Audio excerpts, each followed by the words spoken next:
ఈరోజు prime time bullet news పై ఒక look వేద్దాం.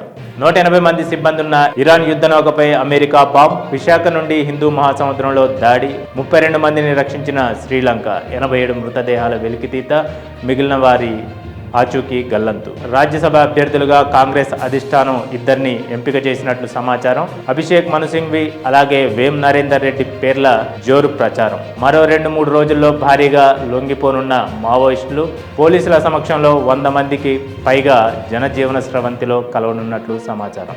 20 లక్షల ఇళ్లపై ఉచితంగా సోలార్ రూఫ్ టాప్ ఇన్స్టాలేషన్, 24,000 కోట్లతో అమలుకు ప్రతిపాదనలు. ఐపీఎస్ బదిలీలపై మండిపడ్డ మాజీ మంత్రి హరీష్ రావు, 2.5 ఏళ్లలో 5 సార్లు బదిలీలు చేస్తే పాలన ఎలా సాగుతోందంటూ గరం.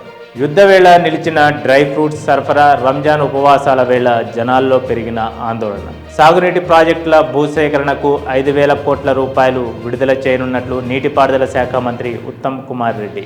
జూన్ 2లోగా భూసేకరణ పూర్తి చేయాలంటూ ఆదేశాలు. అమెరికాతో చర్చలకు ససేమిరా అంటున్న ఇరాన్ జ్యుడిషియర్ చీఫ్.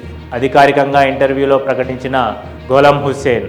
యుద్ధ వాతావరణంలో దెబ్బతిన్న భారత దేశీయ స్టాక్ మార్కెట్ కేవలం 3 రోజుల్లోనే ఆవిరైన 21.23 లక్షల కోట్ల రూపాయలు. మరో ల్యాప్టాప్ మ్యాక్బుక్ను ఆవిష్కరించిన అమెరికా దిగ్గజ సంస్థ యాపిల్.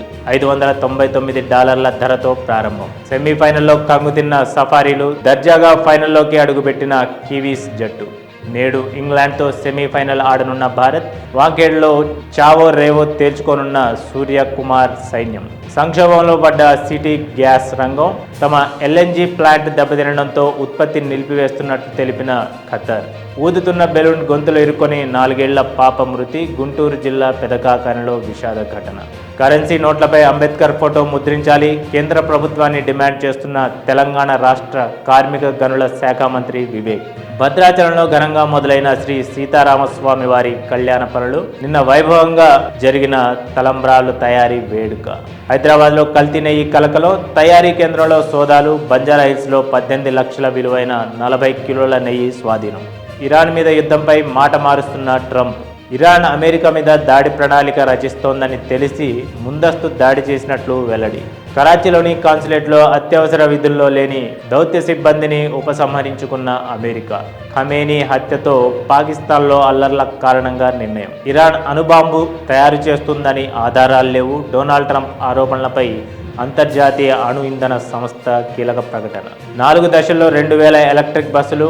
ఈ ఏడాది సెప్టెంబర్ నుంచి వచ్చే ఏడాది ఆగస్టు లోపు టీఎస్ఆర్టీసీ చేరనున్న బస్సులు. తెలంగాణలో కార్పొరేట్ తరహాలో ప్రీ స్కూల్స్. జిల్లాకు 1 చొప్పున మొత్తం 33 ప్రీ స్కూల్స్ నిర్మించాలని భావిస్తున్న ప్రభుత్వం.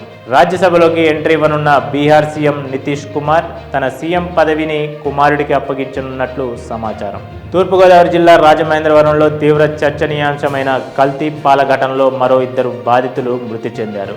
దీంతో 11కు చేరిన మృతుల సంఖ్య. తీవ్ర అస్వస్థతకు గురై ఆసుపత్రిలో చికిత్స పొందుతున్న పలువురు. ఏపీలో మార్చి 16 నుంచి ప్రారంభం కానున్న 10వ తరగతి పరీక్షలు. వాట్సాప్లో హాల్ టికెట్స్ డౌన్లోడ్కు వెసులుబాటు. ఘనంగా సచిన్ కుమారుడి వివాహం. ముంబైలో తన స్నేహితురాలు సానియా చందోక్ను వివాహం చేసుకున్న అర్జున్ టెండూల్కర్. ట్రంప్కు న్యూయార్క్ ఫెడరల్ కోర్టులో ఎదురుదెబ్బ. వసూలు చేసిన టారిఫ్ల సొమ్మును కంపెనీలకు రిఫండ్ చేయాలని ఆదేశం. ఇవి ఇవాల్టి prime time bullet news. This is Riyaz signing off.